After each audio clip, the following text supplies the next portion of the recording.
Praise the lord. Good morning. ప్రభువైన యేసుక్రీస్తు శుభనామంలో మీ అందరికీ వందనములు.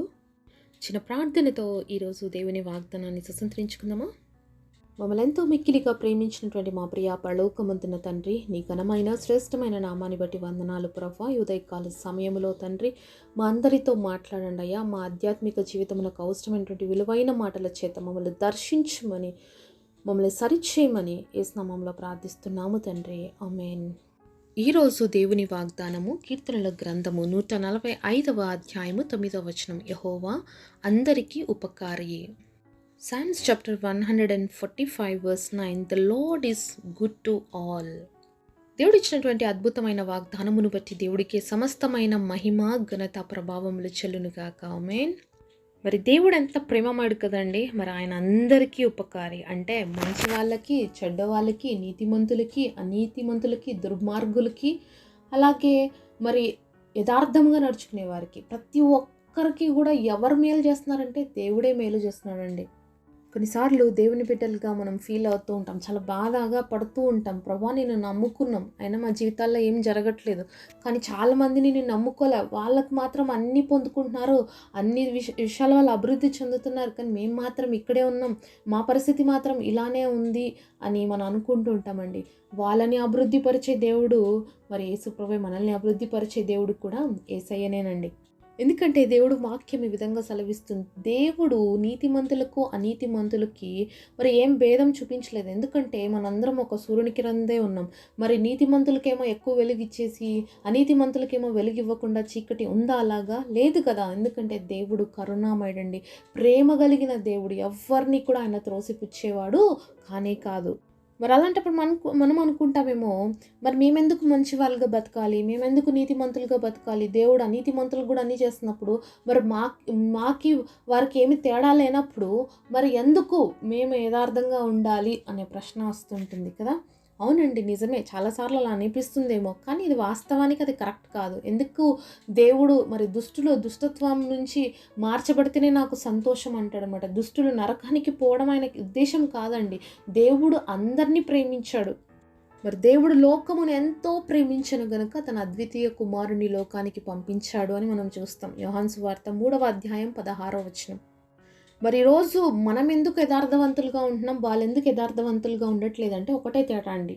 మనం యేసు ప్రభుని అంగీకరించినాము, మనకి సత్యం అంటే ఏదో తెలుసు, మంచి అంటే ఏదో తెలుసు, చెడు అంటే ఏదో తెలుసు. కానీ మరి సత్యాన్ని అంగీకరించకుండా నిజమేంటో మరి అబద్ధమేంటో కూడా గ్రహించలేనటువంటి వాళ్ళుగా ఉన్నటువంటి వాళ్ళని మరి దేవుడు ఆశీర్వదించకపోతే, దేవుడు వారికి సహాయం చేయకపోతే ఇంకెవరు సహాయం చేస్తారు?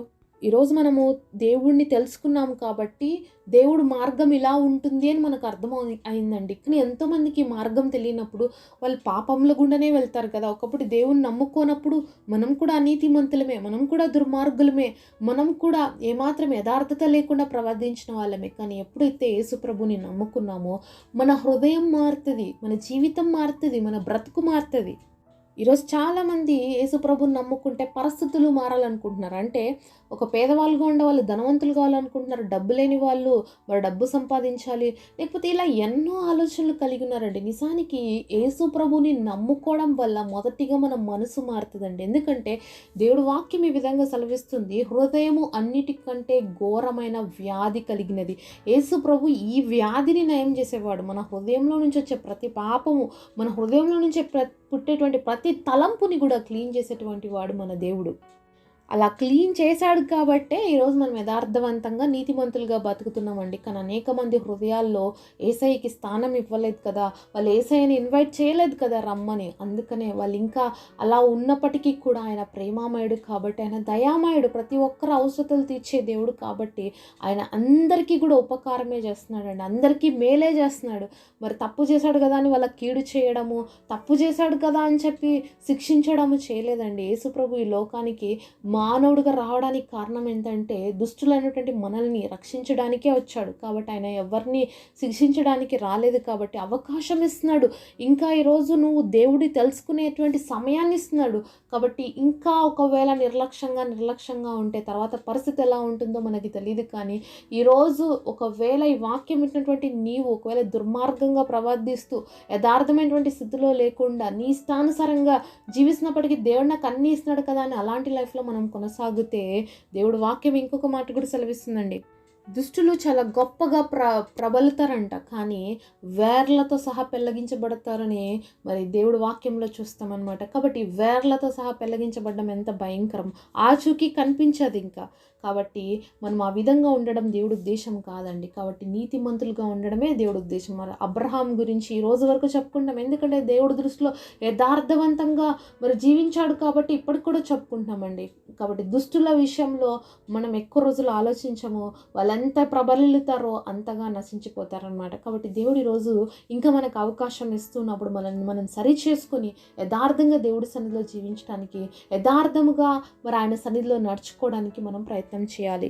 దేవుడు ప్రేమమయుడు అని చెప్పి మనం ఇష్టానుసారంగా మనం చేసుకుంటూ పోతే ఒక సమయం వస్తుందండి. ఆ సమయంలో ఖచ్చితంగా మనం చేసిన ప్రతి దానికి లెక్క అప్పగించాల్సి ఉంటుంది. ప్రతిదీ కూడా దేవుడు తూచుతాడు త్రాసులో. కాబట్టి మనం ప్రతిదీ కూడా చాలా జాగ్రత్తగా దేవుడి సన్నిధిలో మనం నడుచుకోవాలి. కాబట్టి ఈరోజు వేరే వాళ్ళని చూసి మనం కంపారిజన్ చేసుకోకుండా మనం ఒక్కటే నేర్చుకోవాలండి. నేను దేవుడి బిడ్డని, నేను దేవుడిలాగే బతకాలి. మరి దేవుడు ప్రతి ఒక్కరికి మంచి చేసేవాడుగా ఉన్నాడు కాబట్టి మనం కూడా ప్రతి ఒక్కరికి మంచి చేసేవారుగా ఉండాలి. దేవుడు దుష్టుల్ని ప్రేమించమన్నాడు. అలాగే మరి ఎవరైనా నీకు ఒక చంప మీద కొడితే ఇంకొక చంప కూడా చూపించమని చెప్పాడండి. అంత ప్రేమమయుడు మన దేవుడు. మరి మదర్ తెరీసా మనందరికీ బాగా తెలుసు. మరి కుష్ఠరోగుల మధ్యలో, భయంకరమైనటువంటి రోగగ్రస్తుల మధ్యలో ఆమె పరిచయం చేసింది. ఆమెను ఒక న్యూస్ రిపోర్టర్ ఒక మాట అడిగారంట, అమ్మా మరి ఈ కుష్ఠరోగుల్ని చూస్తేనే అందరు పారిపోతారు, ఎంత అసహ్యంగా ఉంటారు కదా, మరి అలాంటి వారిని కూడా నువ్వు ప్రేమించగలుగుతున్నావు, ఇలా ఎలా సాధ్యం అవుతుంది నీకు అని అడిగితే, ఎందుకు అడిగాడు తెలుసా విలేకరు అంటే, ఆ కుష్ఠరోగులు వామిటింగ్ చేస్తుంటే ఆమె చేత్తో పట్టుకొని దాన్ని పడేస్తుందంట.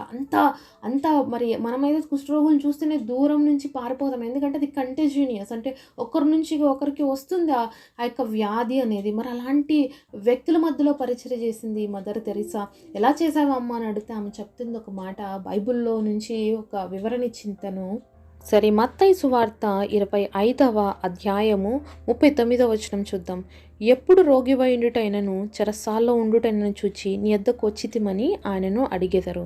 అందుకు రాజు, మిక్కిలి అల్పులైన ఈ నా సహోదరులో ఒకనికి మీరు చేసితిరి గనుక నాకు చేసితిరని నిశ్చయంగా మీతో చెప్పుచున్నానని వారితో అనును. మరి దేవుడు రాకడ వచ్చినప్పుడు దేవుడు గొర్రెల్ని మేకల్ని వేరుపరుస్తాడండి.